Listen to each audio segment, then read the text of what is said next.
Deseo lo primero extender un fraternal saludo a mis compañeros de debate en una mesa internacional, a los demás ponentes nacionales e internacionales que nos acompañan en este importante congreso, a los estudiantes, profesores y todos los que hacen posible la realización de este importante evento.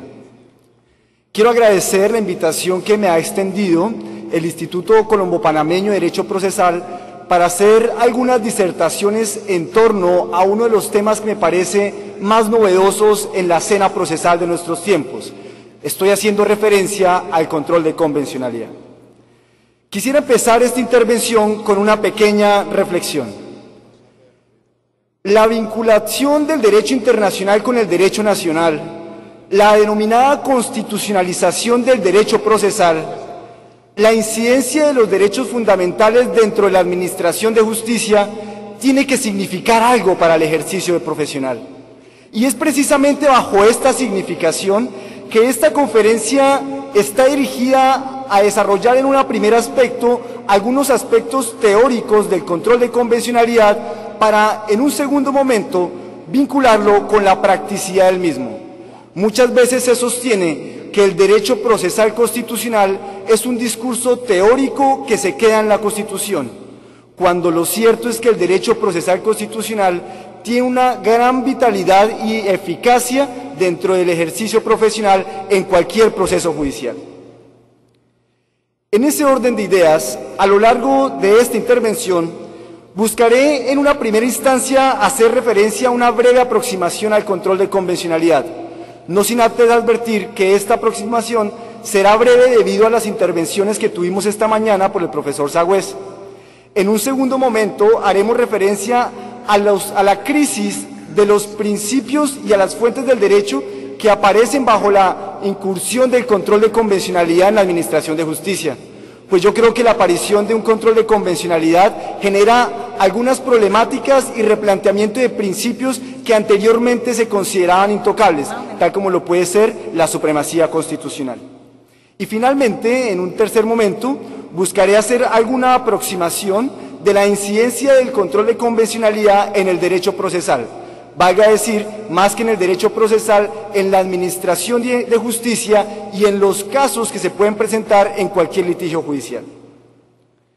En este orden de ideas, lo primero que tendríamos que decir es que el control de convencionalidad, parafraseando al profesor Sagüez de esta mañana, es simplemente una confrontación normativa que se hace entre un texto convencional, es decir, un texto de un tratado internacional, con una norma jurídica del ordenamiento jurídico interno de cualquier Estado que haya ratificado ese tratado.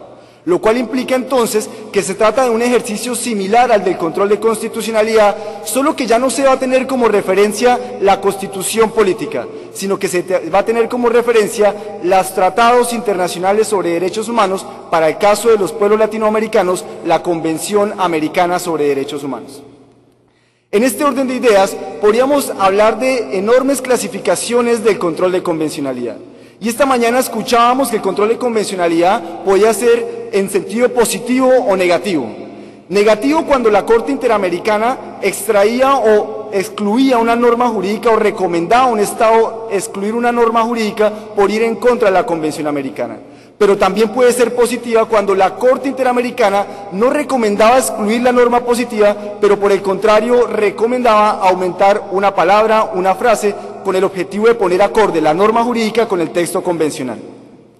Pues bien, existe otro modelo de clasificación del control de convencionalidad que es citado por el profesor Ernesto Rey Cantor, extraído de la misma jurisprudencia de la Corte Interamericana de Derechos Humanos.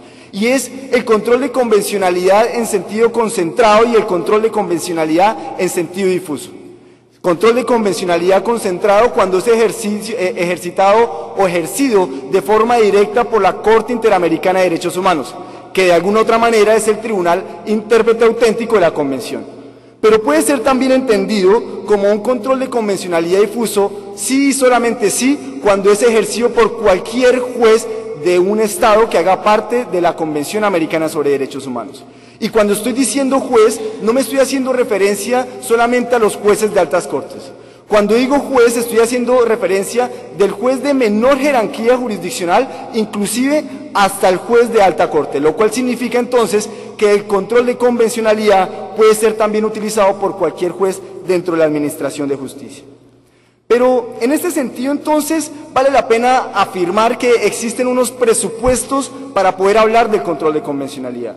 Un primer presupuesto que lo tenemos en la gran mayoría de las constituciones de nuestros tiempos, que es el denominado monismo jurídico, que traducido en términos de nuestros tiempos es el denominado bloque de constitucionalidad. Ya Hans Kelsen, a mediados del siglo pasado, sostenía que el monismo jurídico hacía referencia a la vinculación entre el derecho nacional y el derecho internacional, y que de alguna u otra manera el derecho y los estados iban a buscar que ese derecho internacional se vinculara con el derecho nacional. Pues bien, señores, en nuestros tiempos tenemos el denominado bloque de constitucionalidad, que es lo que nos permite hablar de figuras como el control de convencionalidad y lo que nos permite hacer algún tipo de relación en la administración de justicia, no solamente de Panamá, sino de cualquier estado latinoamericano. Pero si la aparición del bloque de constitucionalidad, materializado en el denominado monismo jurídico, es el primer presupuesto para hablar del control de convencionalidad, podríamos hablar de un segundo presupuesto que de alguna u otra manera se encuentra en las características de los ordenamientos jurídicos contemporáneos. Actualmente los ordenamientos jurídicos de nuestros tiempos están configurados o conformados por normas de textura abierta, como lo diría Ronald Dworkin. Normas de textura abierta que no resuelven casos en concreto. Normas de textura abierta que simplemente dan parámetros generales para la solución de los casos concretos. Normas de textura abierta que invaden actualmente las constituciones políticas de Latinoamérica. Normas de textura abierta que implican entonces un ejercicio diferente a como se ha venido desarrollando muchas veces el estudio procesal en nuestros tiempos. Ya no se trata de memorizar artículos de la Constitución, sino se trata de pensar la Constitución, compararlo con el Código y así llegar a una conclusión en la administración de justicia. En este sentido, entonces, tenemos dos presupuestos del control de convencionalidad. El denominado monismo jurídico materializado en el control, en el bloque de constitucionalidad presente en la Constitución de Panamá como en la de Colombia, pero también las normas jurídicas de textura abierta que se encuentran en el ordenamiento jurídico. Este control de convencionalidad, con base en estos presupuestos, conlleva hablar a un replanteamiento de principios que anteriormente se pensaban intocables. El primer principio que de alguna otra forma comienza a verse transgredido es la denominada supremacía constitucional. Todos recordamos nuestras clases de pregrado cuando nos decían que por encima de la Constitución no puede existir una norma jurídica. Hablábamos entonces de la supremacía de la Constitución en estricto sensu y de la supremacía de la Constitución en lato sensu. Hablábamos entonces de que ninguna norma del ordenamiento podía contradecir la Carta Política. Pues bien, con la aparición del control de convencionalidad, parece que ese principio de la supremacía constitucional se replantea, pues aparece entonces la denominada supremacía convencional. Pero quisiera citar un caso simplemente para mostrarles y evidenciarles que no se trata simplemente de un discurso teórico, sino de un discurso que tiene una incidencia práctica. En el año 2001, la Corte Interamericana de Derechos Humanos profirió una sentencia que resultó paradigmática en todo el continente latinoamericano. Estoy haciendo referencia a la tan citada sentencia, la última detentación de Cristo versus Chile. Sentencia que en su parte resolutiva le recomendó al Estado chileno reformar su constitución porque en concepto de la Corte Interamericana de Derechos Humanos, las violaciones a la libertad de cultos y libertad de expresión que se tramitaron en dicho proceso obedecieron a una permisión que se generó en la misma constitución política. Yo creo que esa orden de la Corte Constitucional de ordenarle al Estado chileno a reformar su constitución no es nada más ni nada menos que el replanteamiento de la supremacía constitucional. No es nada más ni nada menos que hablar de la denominada supremacía convencional. Ahora, muchos de ustedes se preguntarán, ¿y qué relación o incidencia puede llegar a tener este cambio de supremacía constitucional a supremacía convencional en el derecho procesal? Nos encontramos en tiempos de reformas a los códigos de procedimiento.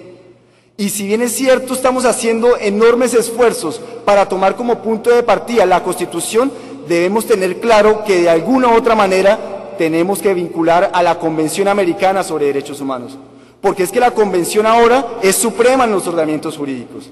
Y es por esa razón que en tiempos de creación o de reformas constitucionales, que en tiempos de reformas a los códigos de procedimiento, debemos partir no solamente de la supremacía constitucional, sino de la supremacía convencional.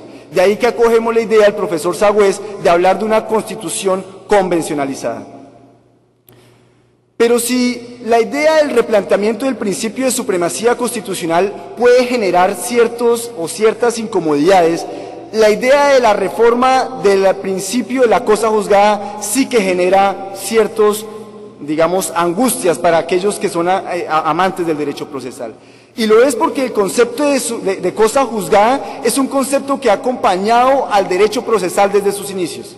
Y se nos ha dicho que debido a la cosa juzgada es que tenemos la denominada y tan anhelada seguridad jurídica. Pero lo cierto es que con la aparición de conceptos como el bloque de constitucionalidad, con sentencias proferidas por la Corte Interamericana de Derechos Humanos, el concepto de cosa juzgada también se replantea. Porque es que ya no importa tener una sentencia ejecutoriada a toda costa, porque es que lo que importa ahora es proteger los derechos fundamentales, y es ahí en donde aparecen las denominadas tutela contra providencia judicial o amparo contra providencia judicial, y es ahí en donde aparecen entonces los procesos en sede internacional para replantear esa cosa juzgada que se ha presentado en sentencias proferidas por altas cortes. La entrada en vigencia del derecho internacional en los derechos humanos, como lo decían esta mañana, en el litigio profesional, lleva implícito un mensaje. La cosa juzgada se puede replantear, y se puede replantear sí y solamente sí cuando persisten violaciones de derechos humanos. No puede haber seguridad jurídica en un Estado que se tolere y admite la violación de derechos fundamentales. De ahí entonces que se puede hablar también de un replanteamiento de la cosa juzgada cuando tenemos el control de convencionalidad y cuando tenemos el sistema interamericano de derechos humanos o la justicia internacional en derechos humanos. Pero todo este debate en torno al control de convencionalidad solo es posible si se replantea el principio de la soberanía. Esta mañana se hacía referencia a que uno de los grandes problemas del derecho internacional de los derechos humanos está en el denominado incumplimiento de las sentencias, por ejemplo, por parte del Estado venezolano. Y el Estado venezolano sostiene que no quiere cumplir las sentencias de la Corte Interamericana porque él es soberano y libre de cumplir esas sentencias. Cuando lo cierto es que el principio de soberanía, ese que se utiliza de excusa para no cumplir las sentencias proferidas por la Corte Interamericana, ha sido también replanteado. Porque es que ya no estamos hablando de un concepto de soberanía potestad, es decir, un concepto en donde el Estado tiene la potestad de cumplir o no un tratado internacional o en su efecto una sentencia judicial, sino estamos hablando de un concepto de soberanía-obligación. Soberanía-obligación producto de la soberanía potestad de adherirse a un tratado internacional. Pero el Estado desde el momento en que se adhiere al tratado internacional tiene plena vinculación y obligación para cumplir no solamente el tratado sino la jurisprudencia. Pero si estos tres principios pueden generar problemáticos, etcétera, etcétera, el problema de las fuentes del derecho sí que genera diversos cambios en el ejercicio profesional. Y genera cambios porque, lo decíamos desde esta mañana y lo decimos desde el inicio de esta conferencia, los ordenamientos jurídicos compuestos por normas de textura abierta necesitan intérpretes auténticos. Esos intérpretes auténticos no son otros que los jueces. Esos jueces se comunican a través de su jurisprudencia. Y todos recordamos entonces nuestras clases de derecho cuando nos decían, los jueces al momento de fallar o en sus providencias solo se deberán atener al imperio de la ley. Y me mencionan la jurisprudencia simplemente como un criterio auxiliar y potestativo para la administración de justicia. Yo creo que la jurisprudencia no solamente puede ser facultativa y potestativa para administrar justicia. La jurisprudencia aparece como protagonista en este nuevo ordenamiento jurídico que nos tocó vivir y trabajar. La jurisprudencia entonces aparece como una de las fuentes principales para administrar justicia.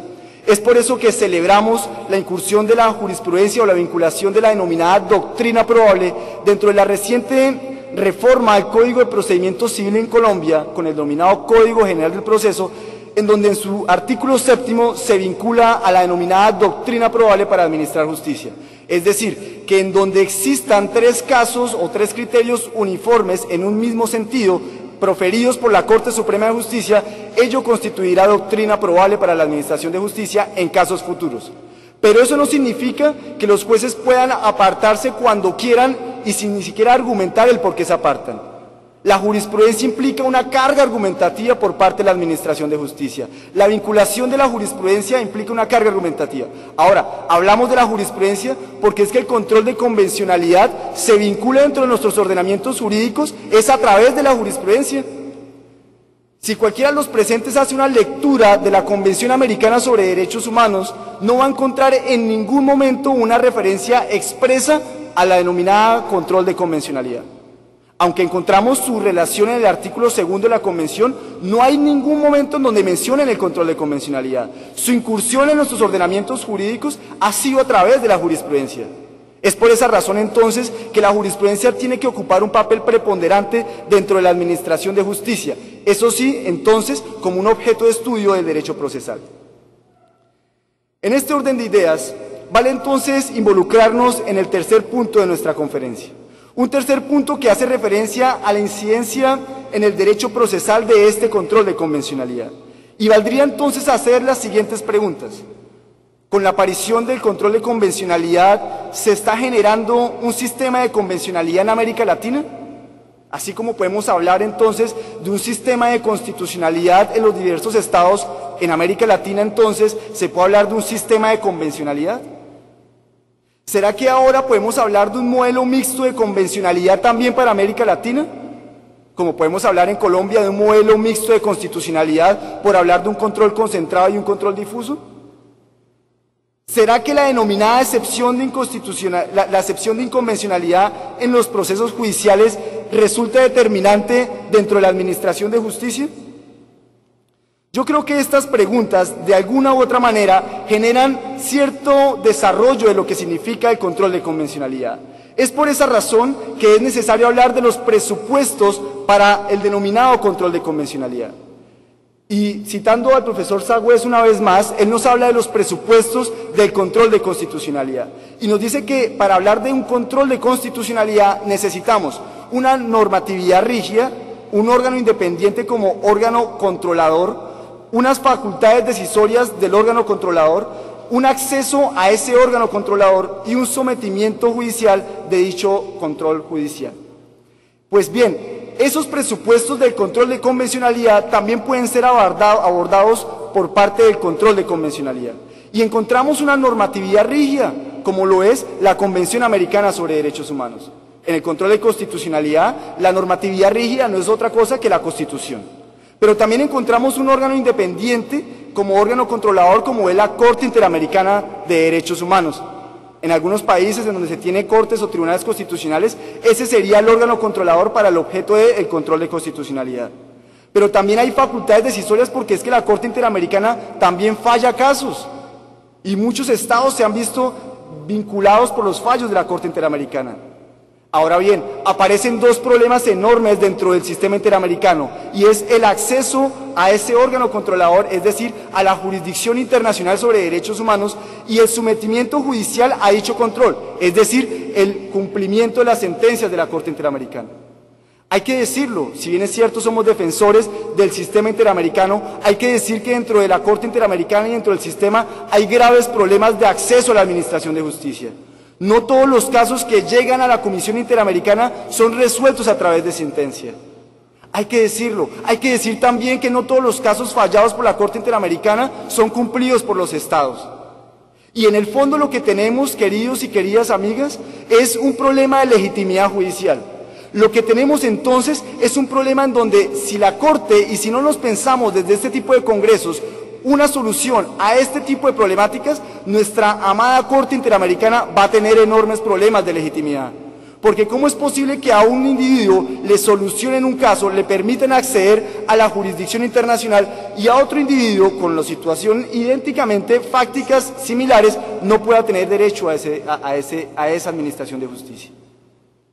De manera que, si bien es cierto, podemos hablar de que también existen presupuestos para hablar de un sistema de convencionalidad en América Latina, hay que decir que tenemos enormes problemas de tutela judicial efectiva dentro del sistema. Y hay que decirlo para que el sistema mejore, no para que simplemente se retrotraiga. Pero si es posible hablar de un sistema de convencionalidad a partir de esos presupuestos que tienen problemáticas, pero que hay que trabajarlos, también es posible hablar de un modelo mixto de convencionalidad. Un modelo mixto de convencionalidad que podríamos introducir a partir de las siguientes preguntas. La Corte Interamericana de Derechos Humanos está autorizando a los jueces de cada uno de los estados que han ratificado la Convención a ejercer un control difuso de convencionalidad. Ya esta mañana decíamos en Trabajadores Estados del Congreso versus Perú que se afirmó que los jueces de jurisdicción interna, con base en el principio de subsidiariedad y complementariedad que instruye el Sistema Interamericano de Derechos Humanos, pueden ejercer también el denominado control de convencionalidad, lo cual significa que pueden inclusive apartarse de su mismo texto constitucional cuando crean que ese texto constitucional va en contravía de la Convención Americana de Derechos Humanos y también de la jurisprudencia. Recordemos el valor de la jurisprudencia. Pero también podríamos preguntarnos, ¿qué pasa si en un estado determinado los jueces no están autorizados para ejercer un control difuso de constitucionalidad?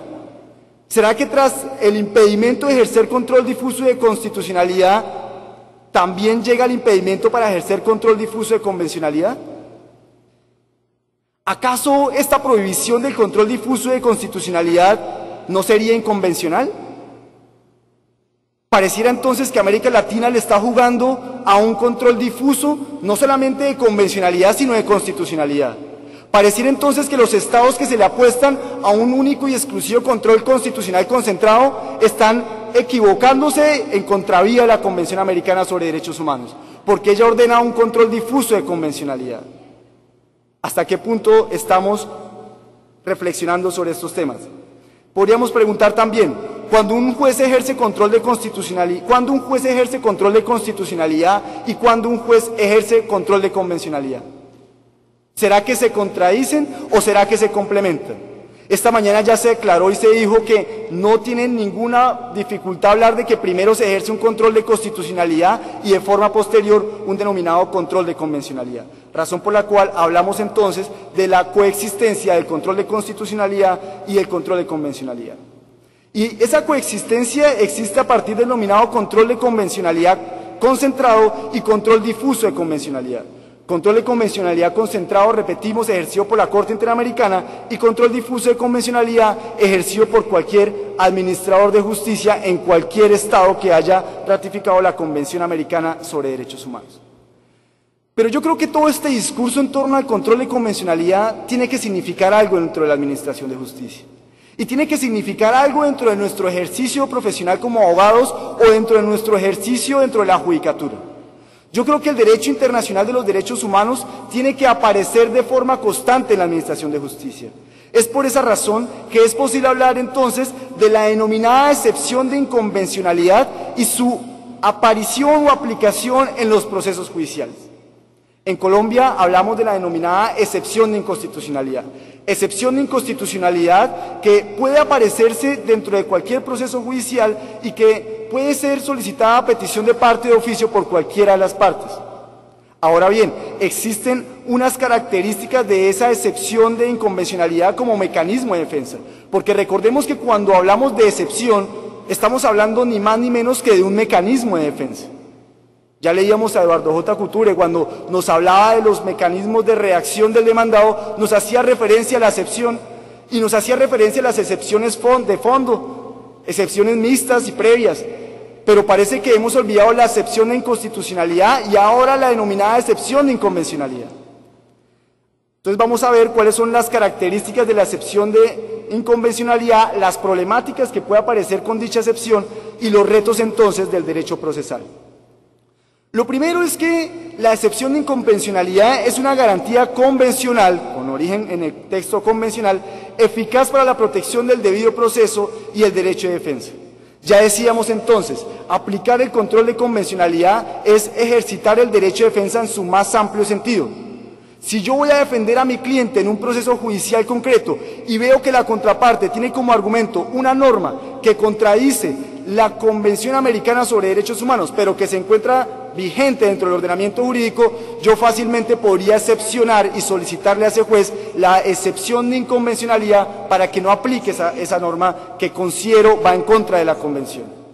Pero también esta excepción de inconvencionalidad no tiene un titular expresamente definido.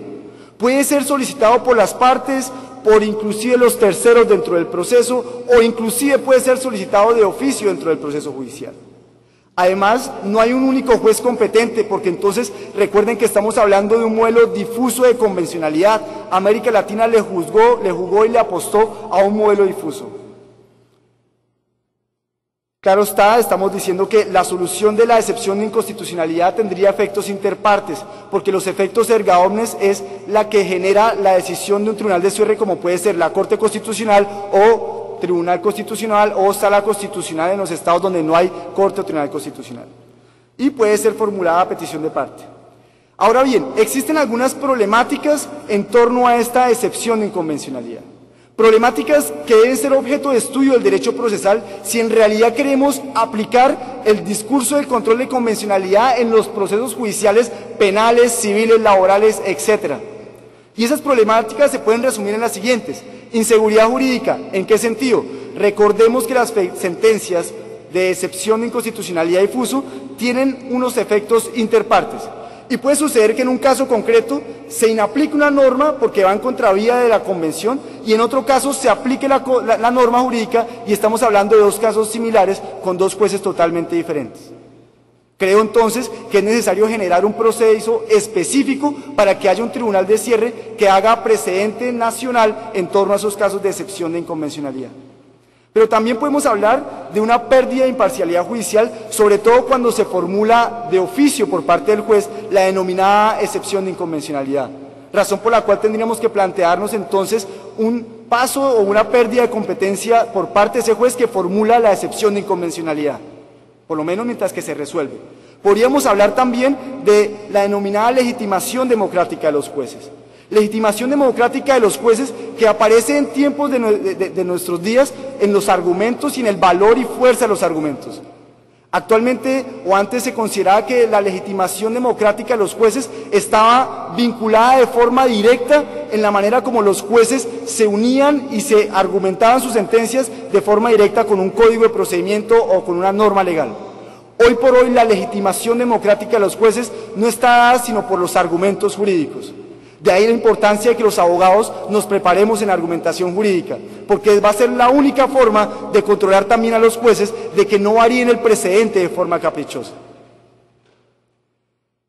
Pero además, otra problemática es que hay un temor judicial de los jueces de incurrir en prevaricato. Un temor judicial por inaplicar una norma vigente dentro del ordenamiento jurídico y que posteriormente sean acusados de prevaricato.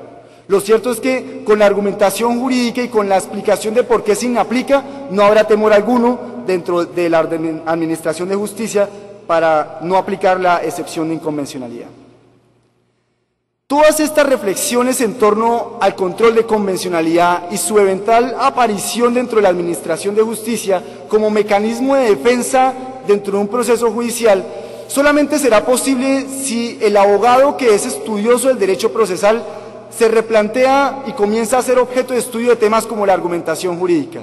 Se vincula con el discurso del derecho internacional de los derechos humanos. Se vincula con el discurso del derecho constitucional. El derecho procesal de nuestros tiempos ha cambiado. Ya no se trata del derecho procesal del Código de Procedimiento y una Constitución. Se trata de un derecho procesal vinculado a códigos de procedimiento, a tratados internacionales sobre derechos humanos, a constituciones políticas, a precedentes judiciales. La tarea de quienes somos amantes de esta área es tomarnos en serio esto, porque no estamos jugando nada más ni nada menos que con la administración de justicia de los Estados americanos. Muchas gracias.